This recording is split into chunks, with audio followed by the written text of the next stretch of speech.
Selamat datang kembali di Putbal, sebuah konten di mana kita putar balik ke jalan yang benar, ke jalan yang lurus setelah kemarin melenceng kemana-mana dan belajar balik lagi tentang banyak hal terkait Islam. Ada banyak banget yang masih harus dipelajari, ada banyak banget rasa penasaran dari gue pribadi. Itulah kenapa masih ada Ustadz Felix Xiao di sini untuk membantu menyelesaikan rasa penasaran. Insya Allah.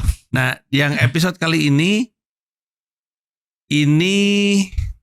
dasarnya adalah takut kita jadi orang yang kita tidak inginkan. Yeah. Kita masuk dalam golongan orang-orang yang kita hindari hanya karena kita nggak tahu apa yang dimaksud dengan golongan itu. Iya. Yeah. Kebayang nggak? Apalagi secara kata itu sering banget dipakai. Betul. Hari ini kita kan ngomongin tentang musyrik dan munafik. Orang selalu bilang musyrik kamu. Itu bisa orang-orang dakwah bisa ngomong gitu ya. Musyrik. Dia musyrik gitu. Terus yeah. Sementara saya ya percaya, karena mungkin saya seorang komika ya, jadi percaya bahwa kata itu netral. Yeah. Kata itu netral. Kata itu tidak punya tendensi gitu. Benar. Kata itu nggak bisa disebut kata jahat atau kata tidak jahat, tergantung konteksnya. Betul. Kayak Cina. Yeah. Ada yang bilang Laksamana Cheng Ho orang Cina, Laksamana Cheng Ho orang Cina gitu. Yeah. Kan, jadi kan maknanya jadi beda gitu. Yeah.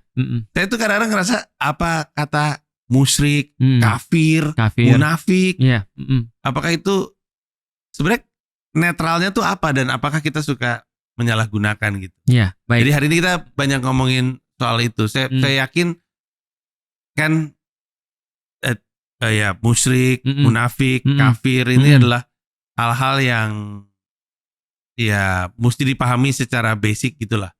Betul. Karena pertama biar tahu aja makna sebenarnya, dan karena supaya kita nggak jadi masuk ke kelompok itu. Betul. Jadi kita mulai dari musyrik dulu. Musyrik ya, baik. Jadi gini, yang Mas Panji bilang tadi itu betul banget, dan itu semua terjadi dalam semua bahasa.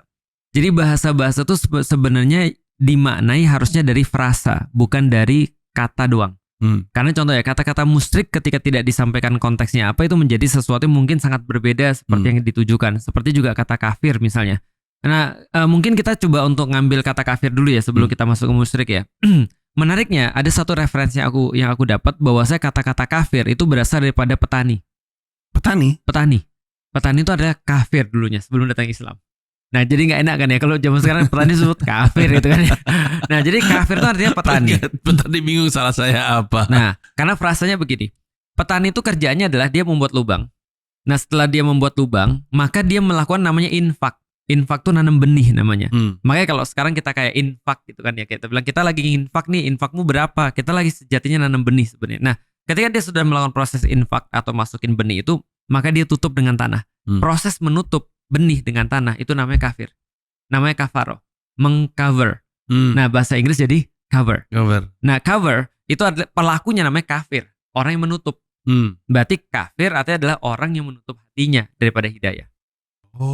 Nah, itu dari bahasa Inggris aku nggak tahu ya. Kayaknya sih bahasa Inggris cover berasal dari kata kafir tadi, atau kata-kata cave artinya tertutup gitu kan ya. Itu juga mungkin dari kata-kata kafi gitu kan ya. Nah, tapi balik lagi soal musyrik misalnya. Nah, musyrik asal kata adalah syaraka, artinya adalah berserikat dalam bahasa Indonesia. Jadi bahasa Indonesia berserikat itu diambil dari bahasa Arab syarok, artinya adalah bersatu padu. Jadi bergabung hingga tidak bisa lagi terpisah. Itu adalah artinya syarik. Contohnya kayak perserikatan bangsa-bangsa. Yeah. Itu artinya mereka bergabung menjadi satu entitas yang sudah tidak bisa lagi dipisah-pisah. Yeah. Nah, ini namanya berserikat. Nah, artinya musyrik artinya adalah orang-orang yang berserikat. Nah, artinya orang-orang yang menserikatkan Allah atau kata lawan daripada mentauhidkan Allah, mengesahkan Allah. Jadi yang masih punya menganggap Allah punya companions itu adalah musyrik. Sesederhana itu sih. Oke, kita balik ke kafir dulu deh. Kalau kafir secara definisi adalah orang yang menutup dirinya dari Allah, atau dari hidayah bahkan mungkin. Berarti dia bisa muslim tapi kafir. Atau bukan bukan Muslim ya, tapi secara KTP sih orang Islam, dia Betul. orang Islam gitu. Betul. Tapi dia kafir karena dia menutup gitu kayak. Jawabannya benar. Iya. Ada orang-orang Muslim yang sebenarnya mereka itu sudah masuk ke dalam kekafiran. Nah, ini terms ini yang Mas tanyain di level yang di pertanyaan yang kedua. Namanya adalah munafik. Oh. Jadi Muslim tapi rasa kafir. Ini munafik. Oh, oke. Biar agak blend, kita coba bahas sedikit ya. Iya. Nanti kita bisa dalamin lagi. Contoh ya, ulama-ulama mengartikan orang-orang munafik itu ada dua. Yang pertama adalah munafik secara iman. Jadi munafik iktikot namanya, munafik yang sejati. Ini orang-orang adalah sebenarnya dia nggak beriman. Yang kedua, munafik cuma sekedar amalnya doang. Nah ini kalau berbicara berbohong ya secara amal. Kalau dikasih amanah dia khianat. Kalau misalnya dia dia dipercaya kalau dikasih amanah dia khianat, berbicara dusta, dan kalau di berjanji dia ingkari. Ini adalah yang secara amal. Tapi kalau secara etikot ini adalah orang-orang Muslim, tapi dia senang kalau Islam dapat masalah. Dia nggak suka ketika Islam dapat kebaikan. Dia menolak sebagian atau seluruh daripada ajaran Nabi. Nah ini munafik, dan kita lihat sekarang orang-orang kayak gini nyata di depan mata. Nyata banget. Ngomongnya, saya tuh Muslim, tapi dia terus bilang, dia bawa bendera la ilaha illallah, terus dia bilang, ini bendera teroris. Dia bilang Islam memang agama teroris. Dia bilang saya Muslim, terus dia bilang, ketika dikritik dia bilang, daripada lu ngikutin orang yang nikah dengan anak 6 tahun.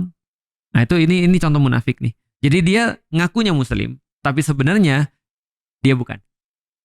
Nah, ini terlihat di depan mata sekarang. Dulu orang masih sembunyi-sembunyi. Saya masih mau narik balik dulu ke kafir. Jadi kan kafir kan sebenarnya deskripsi kan. Deskripsi Terhadap orang yang menutup dirinya sifat terhadap Allah gitu. Betul. Dan dia kafir itu bisa dia menutup karena memang dia agamanya Kristen atau Katolik. Yeah. Dia menutup karena dia munafik gitu misalnya. Yeah. Tapi mengingat sifat Allah seperti apa? Betul. Seseorang menjadi kafir itu kan bisa saja tidak selamanya. Benar. Artinya kata kafir itu tidak ideal dipakai untuk menghardik sebenarnya. Aku sepakat. Bukan sebuah kata untuk melabel sebenarnya. Aku sepakat banget. Murni deskripsi bahwa suatu hari dia tidak kafir. Benar. Itu kan nggak apa-apa gitu. Benar. Atau mungkin suatu hari akan ada orang yang bilang gue sempat kafir sih. Kayak udah enggak. Iya, itu benar. Benar. Kayak ustadznya. Makanya gini, yang pertama adalah harus dipahami kata-kata kafir itu kata-kata berat. Dan tidak boleh sebenarnya bahkan bukan hanya melebeli, tapi tidak boleh untuk ditunjuk kepada seseorang tanpa bukti yang benar. Ini kata-kata berat banget. Kata-kata kafir itu saking beratnya, Rasul pernah ngancem, kalau kamu bilang orang lain kafir dan tidak terbukti kekafirannya, maka dosa kekafiran itu balik ke kamu. Wow. Ngeri kan? Jadi kalau ada orang mudah banget menuduh orang lain kafir, dia akhirnya dapat dosa itu ketika orang itu tidak kafir sebenarnya. Nah ini jadi kata-kata yang berat banget. Karena saking beratnya kata-kata ini, maka surat Al-Kafirun, Qul ya ayyuhal kafirun, 4 kul yang sangat kita ulang-ulangi itu karena sangat singkat itu baru turun sekitar 12 tahun sampai 13 tahun setelah Quran turun. Oh kenapa? Karena Allah tidak menggunakan label itu kecuali sudah 12-13 tahun orang diajarin. Lah kita baru hari Jumat ngaji, hari Sabtu sudah ngasih orang label kafir. Udah kafir-kafirin orang. Nah baru sekali ngaji kan ya. Iya. Kok bisa? Cuma gara-gara dia kayak gini, padahal harusnya gak gini. Itu di neraka orang-orang kayak gitu. Aku bilang kok bisa? Iya. Padahal Allah itu ngasih tahu kita bahwasanya Rasul itu perlu 12 tahun. Baru Allah katakan Qul ya ayyuhal kafirun. Sebelum surat Qul ya ayyuhal kafirun itu ada surat Ar-Rahman. Kalau Mas baca surat Ar-Rahman itu ada 31 kali Allah berkata begini. Fabi ayyi ala'i rabbikuma tukadziban. Jadi kenikmatan Tuhan mana lagi yang kamu dustakan wahai orang-orang Arab? Maksudnya ketika didakwakan begitu, karena mereka ini makin lama Mas, dari tahun pertama sampai tahun terakhir makin lama makin kacau nih pertanyaan orang-orang ini. Makin belakang nih makin katanya Tuhan punya malaikat ya, cowok atau cewek? Coba tunjukin dong. Kalau Tuhan benar coba azab dulu, azab. Trailernya kayak apa nih misalnya. Nah ini jadi permainan nih. Nah ketika jadi permainan, Rasul tetap dakwah. Muncul surat Ar-Rahman tadi. Ditanyain 31 kali. Bagian mana lagi sih yang belum kami tunjukin kepada kamu? Bagian mana lagi sih yang belum ada? 31 kali Allah tanya. Setelah itu semua masih ditolak juga, baru Allah katakan, Qul ya ayyuhal kafirun. Mereka orang kafir. Berarti kalau ada yang kayak gitu, udah. Tapi itu sangat menohok sih. Butuh 12-13 tahun untuk Allah betul mengeluarkan kata tersebut atau frasa tersebut. Tapi sangat mudah untuk kita mengkafirkan orang. Padahal yang ngajar setingkat Rasulullah.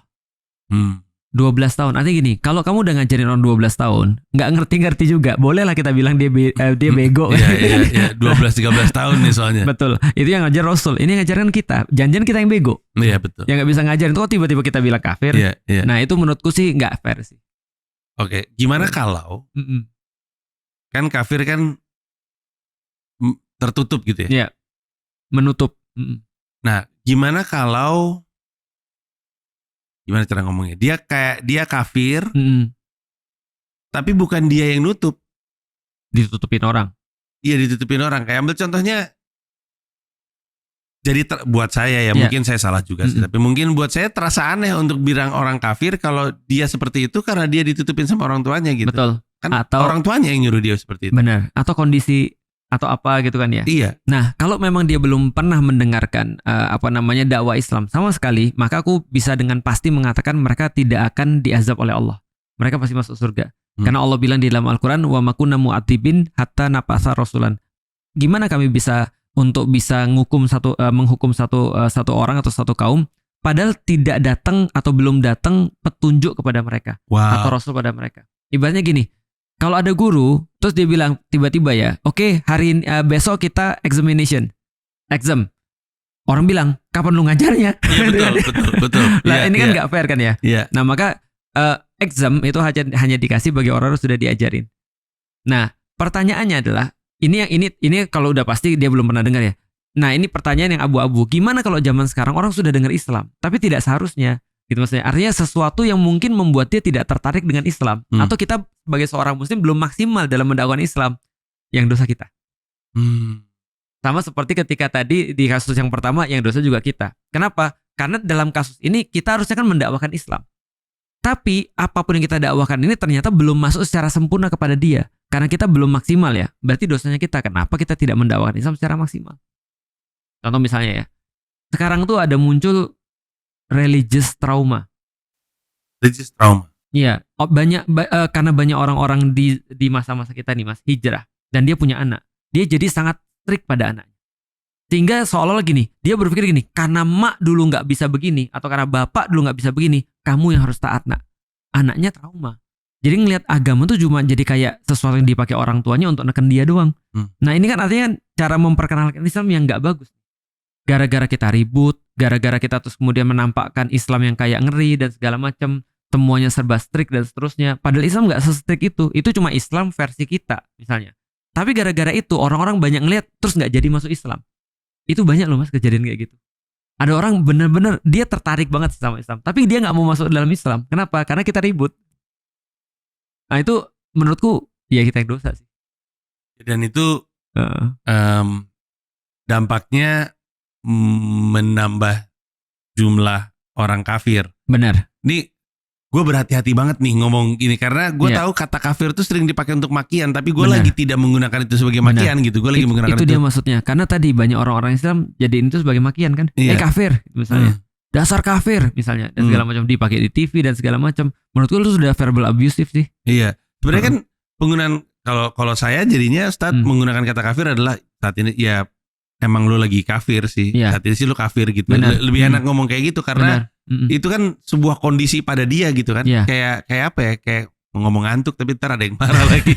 Kayak lu mas sekarang lagi ngantuk aja gitu. Betul kan besok. Ngantuk. Nah, bisa aja setelah tidur kan enggak. Makanya orang ngantuk jangan suruh kerja. Jadi kan gini, contoh misalnya gini ya. Ada yang bilang malah non muslim itu lebih parah daripada kafir. Tapi efek di Indonesia itu masih lebih bagus maknanya. Tapi pada yang sebenarnya non muslim itu lebih parah menurutku daripada kafir. Oh, karena kafir kan menutup kan? Iya. Tapi non muslim nggak selamat. Iya benar. Yang tidak selamat kan? Iya. Artinya Kalau aku sih ya mendingan dibilang tertutup tapi bisa jadi kebuka kan. Iya. Daripada nggak selamat. Nggak selamat artinya lu masuk neraka tuh. Iya. Tapi kan di Indonesia lebih sopan non muslim. Betul, gitu kan. gimana apa namanya ya? Ya. Secara kultural kayak lebih sopan gitu. Iya. Padahal kalau dipikirin maknanya itu udah parah juga. Iya, karena kalau di bar kan non believer ya. Mereka tidak percaya kan ya. Itu mungkin lebih enak kali ya. By the way, di Al-Quran ada gak sih surat yang menyatakan bahwa lu emang gak boleh ngafir-ngafirin orang? Ada gak sih? Hadis banyak sekali. Oh, hadis banyak. Kalau di dalam Al-Quran aku nggak tahu ya, mungkin aku belum bisa point out ya, karena mungkin aku belum bisa punya ayatnya. Tapi yang banyak yang aku dapat sih di hadis. Maka siapapun tadi yang menuduh saudaranya kafir dan tidak terbukti, maka kekafiran itu akan balik kepada dirinya. Dalam satu hadis yang lain itu pernah terjadi ketika Usamah bin Zaid ya. Usamah bin Zaid itu terus kemudian ini kan kesayangan Rasulullah. Lalu terus kemudian ketika Futu Mekah itu pernah membunuh orang yang sudah syahadat. Tapi dia pikir ini adalah orang cuma bersyahadat, cuma main-main. Jadi pas udah mau ini terus syahadat nih, langsung dibaca aja. Ketika dipanggil oleh Rasulullah, kenapa kamu baca orang sudah syahadat? Usama bilang, itu udah jelas-jelas ya Rasulullah intensinya nggak benar. Dia pengen menyelamatkan dirinya aja gitu. Diri. Rasul bilang apa? Kenapa kamu nggak belah hatinya dia aja? Terus ngelihat intensinya dia, kalau kamu bisa lihat intensi orang. Wow. Ya kalau orang sudah bilang beriman ya kamu terima. Gitu maksudnya. Kenapa? Itu kan bukan urusan kamu untuk ngelihat intensi orang gitu maksudnya. Nah, artinya kita tidak boleh menyangka kafir orang juga nggak boleh. Nah, itu intensi itu urusan Allah, bukan urusan manusia. Sama kayak ada orang bilang, riya itu bukan urusan lu loh. Urusan lu adalah lu meriksa ini riya atau enggak. Jangan lu nunjuk orang riya, karena itu bukan urusan lu. Karena yang tahu intensi lu sendiri dan Allah. Tapi yang tahu intensi dia, lu enggak. Iya, enggak tahu lu. Meskipun kita kadang-kadang bisa baca, ya kan? Maksudnya kita sebagai orang yang sering ketemu orang, kita tahu lah ada orang-orang ini caper, ini pansos dan segala macam. Tapi ya tetap bukan urusan kita untuk intensi dia kita judging. Tadi kan ada hadis tuh yang bilang yang soal nggak boleh ngakafirin orang tadi. Siapa yang mengatakan saudaranya kafir dan tidak terbukti maka dia yang menjadi kafir. Itu dasarnya ada kejadian apa pada masa itu?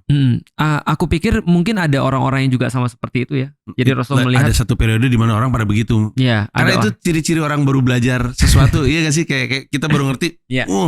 Yang stand up itu adalah kalau begini. Iya betul. Kalau nggak nulis bukan stand up. Iya betul. Karena ada kayak gitu-gitu. Iya ada kayak gitu-gitu. Nah itu ya aku paham sih. Iya. Mungkin pada masanya emang kayak begitu juga ya. Iya.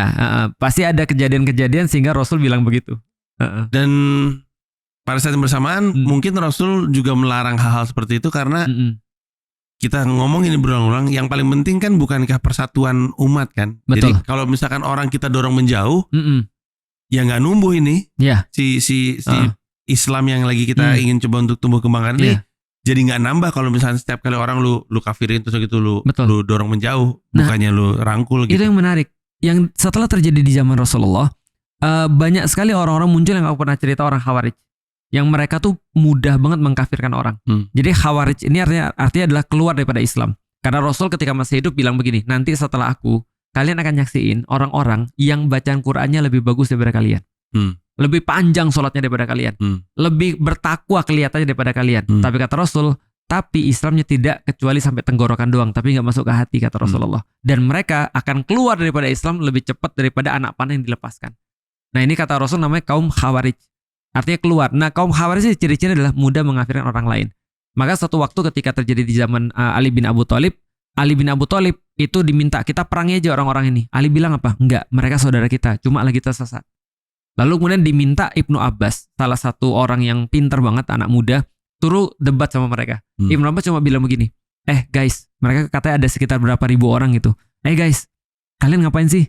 Kami lagi menegakkan kalimat Allah, kata mereka. Oh gitu. Terus bagaimana maksudnya? Iya, kami membedakan mana benar mana enggak. Terus apa yang terjadi? Ya kami bilang yang kafir-kafir, yang muslim-muslim. Berarti selain kalian kafir? Iya kafir. Terus ditanya sama Ibnu Abbas, kamu tahu tugasnya setan apa? Mereka bilang, memasukkan manusia ke neraka karena dia gak mau sendirian. Terus kemudian Ibnu Abbas nanya, terus kalian ngapain?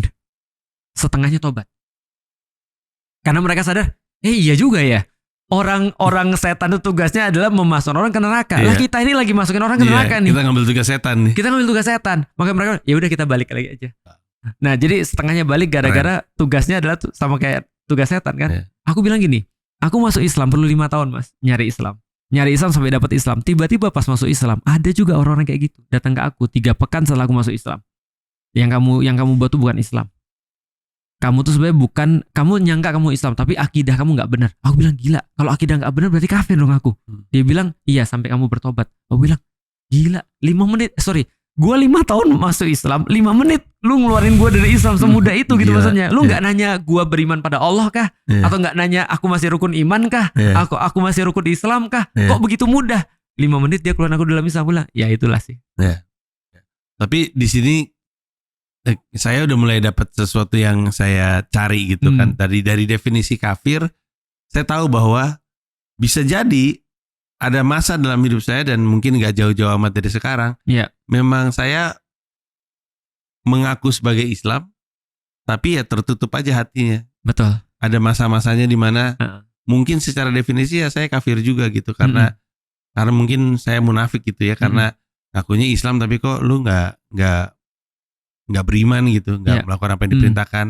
Bahkan ada masa-masanya nggak percaya gitu, walaupun KTP ngaku Islam ditanya sama orang agama Islam gitu. Betul. Oke, berarti sekarang bersyukur juga karena udah terbuka. Iya.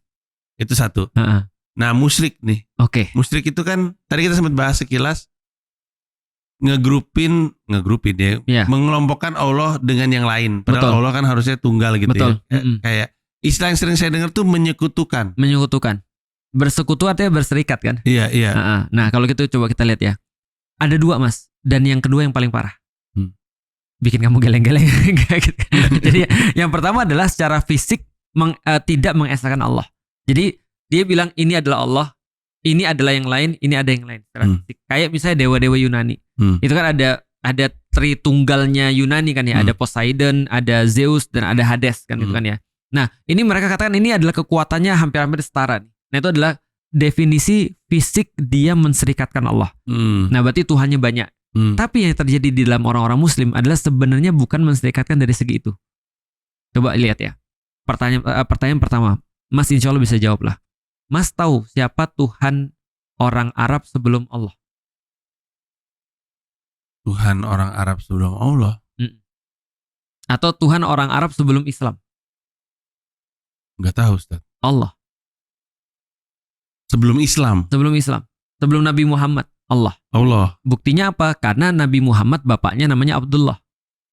Artinya hamba Allah. Berarti kata-kata Allah itu sudah menjadi sesuatu yang lumrah di orang-orang Arab waktu itu. Atau sudah wajar mereka bilang ketika ditanya siapa Tuhan kamu? Dia jawab adalah Allah.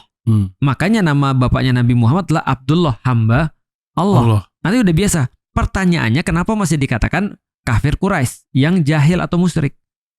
Karena ternyata yang mereka lakukan bukan menserikatkan Allah dari segi fisik, tapi dari segi non fisik. Ini masalahnya nih. Contoh ya misalnya ya. Ketika ditanya misalnya, man rabbuka, siapa Tuhan kamu? Jawaban mereka Allah, jelas.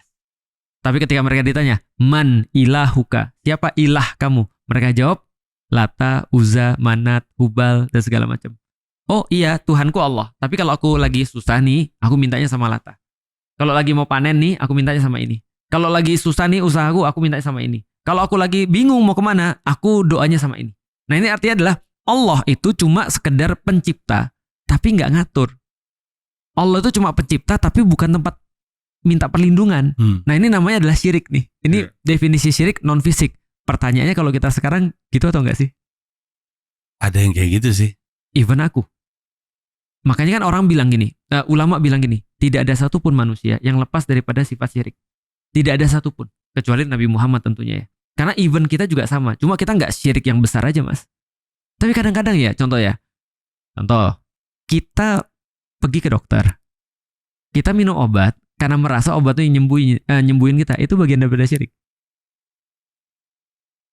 Iya sih, karena harusnya kan Allah ya. Allah, tapi kita kan enggak kan. Ini mahal nih obatnya, aku udah berobat sama dokter yang mahal nih. Kayaknya di dokternya bagus nih. Nah itu kadang-kadang ada syirik kecil seperti itu. Atau kita nggak yakin bahwasanya Allah jamin rezeki kita. Itu syirik kecil tuh. Itu lebih masuk akal. Kalau yang pertama ke dokter kan saya nangkapnya itu adalah bagian dari usaha kita kan. Betul. Iya. Dan itu sebenarnya bisa aja. Artinya kalau kita senantiasa menjaga koneksi kita, ini yang nyembuhin Allah kok. Tapi sebagai usaha tetap aku cari yang terbaik dong. Nah itu tetap gak syirik. Tapi maksudku adalah bagaimana sulitnya syirik itu. Seperti kata Rasulullah, seperti kayak riya itu kan termasuk syirik juga ya. Nah seperti kayak di malam hari di batu hitam ada semut hitam, nggak kelihatan. Gitu. Barely nggak kelihatan gitu kan ya. Nah makanya terus kemudian dalam hal syirik ini sebenarnya semua pasti berbuat syirik, karena setiap dosa pasti ada syiriknya. Contoh misalnya kayak semua orang di sini misalnya ada banyak hal yang melakukan hal-hal yang buruk, misalnya nonton film porno kah, atau misalnya apakah, itu semua syirik loh sebenarnya. Kita merasa Allah sudah larang kita masih lakuin. Karena kita merasa kita lebih ngerti atau kita lebih tahu. Atau misalnya sesederhana misalnya kayak kita berbuat maksiat, misalnya bohong. Itu juga ada syiriknya tuh. Karena kita tahu Allah dekat, Allah Maha mengawasi, tapi kita masih maksiat kan. Nanti kita merasa bahwasanya ada lebih kekuatan yang lebih kita cari. Atau sekedar kayak kita mau beribadah nih, tapi kita khawatir nih misalnya. Itu syirik juga. Tapi untungnya masih syirik kecil. Tapi itulah kenapa saya bikin episode ini, karena saya khawatir saya memang banyak syiriknya. Tiap orang syirik sih kayaknya Mas. Tapi yang penting jangan syirik besar aja. Iya. Nanti kita ngomongin soal konsekuensi syirik besar, syirik kecil ya. Tapi sekarang saya jadi ini jadi inget Ustadz Wimar jatuhnya. Oh yang itu ya, dia bilang itu ya. Dilahirkan untuk jadi stand up comedian karena seperti yang Ustadz bisa bayangkan, stand up itu kan memang tidak mudah ya, susah lah untuk jadi stand up comedian. Dan ada orang yang mempercayakan saya untuk menghibur. Betul. Sebenarnya kalau berbasis dari omongan kita tadi, itu syirik sedikit syirik itu. Iya kan, ada sedikit syirik. Setidaknya gini, kalau ada orang bilang, gue bakal nonton Panji karena gue percaya Panji akan bikin gue happy. Itu tuh kayak terdengar syirik. Kecuali saya sendiri bilang, enggak, yang bikin gue bisa bikin lo ketawa, itu dari Allah. Itu betul. Tapi tidak sepenuhnya salah. Karena gini, sama kayak ke dokter tadi kan ya. Pernah ada ulama ya bilang gini, siapapun yang percaya bahwasanya hujan itu turun dari langit karena ada penguapan, kondensasi dan segala macam, itu syirik. Aku bilang nggak bisa dipukul rata juga sih. Itu sama kayak aku bilang tadi, siapapun yang percaya bahwasanya dokter memberikan kesembuhan, itu syirik. Nggak bisa gitu juga sih. Karena gini, yang penting kan koneksi kita bahwasanya ini adalah wasilah aja. Panji cuma perantara, dokter cuma perantara, kesembuhan ya udah pasti dari Allah. Tapi tidak mengecilkan aku untuk berbuat yang terbaik. Itu kita udah bahas di takdir kan ya. Bahwasanya ketika kita tawakal pada Allah, ketika kita yakin bahwa sama Allah, kita akan berusaha yang terbaik. Jadi nggak mungkin ada orang tawakal tapi berusahanya cuma minimal. Itu nggak mungkin. Jadi kalau ada orang tawakal nih, aku yakin Allah nyembuhin aku, ya udah nggak usah pergi ke dokter. Nggak mungkin. Aku yakin Allah pasti nyembuhin aku, maka aku ke dokter. Kan gitu kan ya. Nah, selama koneksi itu masih ada. Artinya, di titik itu sama kayak guyonannya Fuad yang diupload barusan. Yang diupload kemarin sama Comika. Guyonan Fuad kan gini, Panji berkata, komika hidup dari karya. Kata siapa? Dalilnya dia disampaikan lagi, kaifa takfuruna billah, bagaimana kamu terus kafir pada Allah. Padahal Anda dihidupkan Allah, dimatiin Allah dan dihidupkan kembali oleh Allah, bukan karya yang hidupin lu. Allah yang hidupin lu. Tapi lucu-lucuan kan? Betul. Nah, itu juga sama menurutku sih mungkin ketika Wimar mau bahas dia mau mengarahkan ke situ. Tapi orang-orang yang mungkin mendengarkan nanti akan berbahaya. Kenapa? Karena tadi pikiran orang adalah, oh ternyata kalau ada orang bisa memang aku kayak born to misalnya became a comedian misalnya, itu jadi salah. Orang ada filmnya Born to Cook, lahir untuk memasak gitu kan ya. Nah deh perlu gini saya contoh ya, kayak aku bilang ya, aku berkali-kali bilang sama anak-anak yang ngaji, aku bilang gini, kenapa ya aku ini adalah orang yang mungkin ya di antara top 10 ustadz di Indonesia misalnya ya, itu aku satu-satunya nggak punya gelar LC itu. Gak punya gelar LC, nggak ada pendidikan formal agama. Ya kan, artinya yang dianggap, walaupun aku bilang aku sih bukan ustadz sih, aku motivator aja lah gitu kan ya. Jadi coach gitu kan. Jadi misalnya kalau aku bilang gini, ketika kita lihat 10 orang yang top ustadz di Indonesia misalnya, aku adalah satu-satunya misalnya yang nggak punya LC. Aku bilang sama anak-anak, jangan-jangan ini memang kenapa Allah nyiptain aku masuk Islamnya belakangan. Karena kalau aku mempelajari disiplin yang mereka pelajari, mungkin aku nggak akan jadi kayak gini. Karena aku akan, ya mungkin karena aku bandel, aku bully orang, aku pacaran, aku segala macam, aku jadi bisa ngerti dan relate kenapa orang-orang melakukan itu gitu maksudnya. Nah sedangkan yang sudah terlanjur baik ini nggak punya kesempatan untuk yang ini. Nah artinya aku berpikir, jangan-jangan tuh ini aku diciptakan. Nah itu juga sama sih sebenarnya. Ya nggak punya point of reference aja kan kalau misalnya. Oke, tapi bisa nggak kita bilang bahwa kalau pun kita syirik kecil, sadar bahwa kita syirik kecil itu membantu kita balik gitu kurang lebih. Jadi kayak at least gue tahu ini sebenarnya syirik kecil sih gitu. Itu udah agak nolong gitu kan ya. Menyadari itu sangat menolong.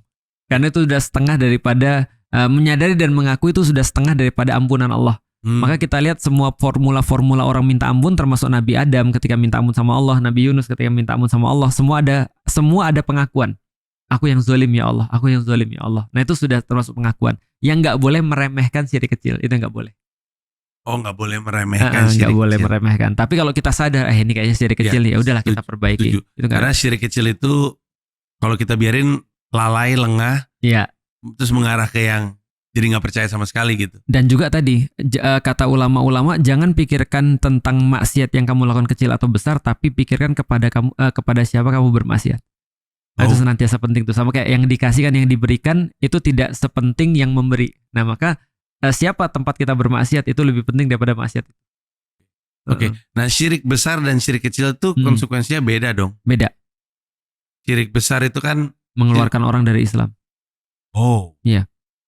Jadi kalau misalnya saya bilang, ya misalnya gimana? Enggak, gue percaya kok sama Allah. Cuman gue ngerasa dekat aja sama Zeus. Iya.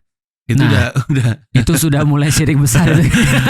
Misalkan gue tuh enggak, agama gue Islam, gue sholat kok. Tapi cuman kalau lagi di laut, gue tuh sama Poseidon. Gue tuh suka minta sama Poseidon gitu. Lu ngeliat air gitu. Itu kan itu syirik besar itu. Itu syirik besar. Itu aneh sih, tapi itu syirik besar. Iya benar. Nah, ketika dia syirik besar, dia udah keluar dari Islam sebenarnya. Mengeluarkan dia daripada Islam. Betul. Karena kalau syirik-syirik kecil kan kayak ria, itu syirik-syirik kecil tuh. Berbuat pengen dipuji orang, berbuat pengen dilihat orang. Itu hanya dosa saja. Itu dosa. Hanya dosa. Tapi tadi tidak diremehkan ya, dosa gitu. Contoh misalnya kayak gini. Dia lagi ada mau sholat nih. Begitu terus kemudian dia lagi jomblo sholat jadi imam nih. Kalau sholatnya biasa ya trikul lah gitu, kul huwallahu ahad, kul a'udzu birabbin nas, atau kul yang 4 ya. Tiba-tiba ada cewek yang dia suka di belakang sama bapaknya, langsung Allahu Akbar, langsung setelah walad dolin ar-Rahman. Nah itu langsung panjang. Itu ria itu bisa jadi itu. Artinya ria itu kan tidak kelihatan ya, tapi indikasinya kalau kata para ulama adalah ketika dipuji dia nambah, ketika dicaci dia berkurang. Itu tanda-tanda ria tuh. Artinya kalau ada orang yang dipuji, wah makin banyak dia. Ketika dia nggak ada viewersnya, dia makin kurang. Nah itu ria tuh. Salah satunya. Oke. Nah, dibandingin tadi kan kita ngomongin kafir sama kita ngomongin musyrik. Ya. Dibandingin kafir, lebih banyak orang Islam yang nggak ngeh kalau dia syirik kecil.